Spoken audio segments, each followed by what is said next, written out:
Assalaamu calaykum daawadayaal kusoo dhawaada maanta sheeko aan idinka soo diyaarinay magaalo yar oo ay ku nool yihiin dad la noolaa cabsi ay ka qabaan nin guureeya habeenkii kaas oo wejigiisa ku qariya koofiyad.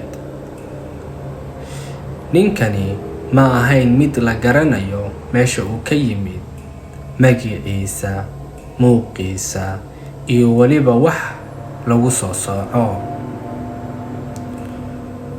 Ninkani waxa uu ku meeraystaa magaalada habeenkii saqda dhexe markii ay gaarto, isaga oo wata koofiyadiisa. Waxaase la yaab lahayd in dadka degan magaaladan ay yaqaanaan, balse ninkani waxa uu ku beeray argagax magaaladan yar. Gurigiisa waxa weeyaan meel aysan cidina ku dhiiran in ay ag yimaadaan goorta ay qorraxdu dhacdo.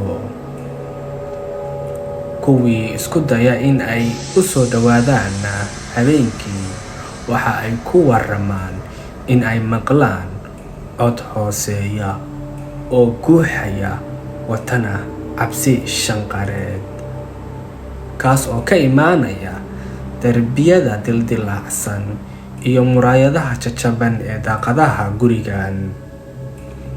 Xitaa waxaad moodaa in xiddigaha cirku ay ka hortegayaan iftiiminta gurigan mugdiga badan lehna mucjisada laga cabsado.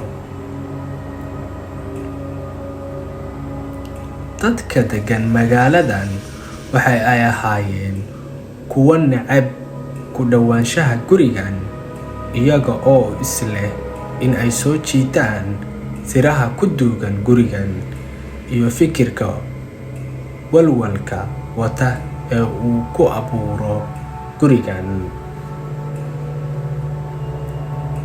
Laakiin habeen ka mid ah habeenadii, markii uu dayaxu galay daruuraha dhexdooda, arliguna uu yahay mugdi qam ah, dhawaaquna la mid yahay sidii in ay istaageen wax walba oo ku socday dunidan, ayaa ninku uu si bilaa raad ah uga baxay gurigiisa iyo magaaladiiba.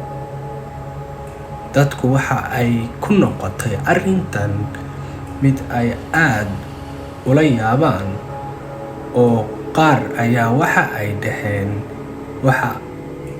in ninkan ay ruuxaamihiisu weli ku meeraysanayaan magaalada.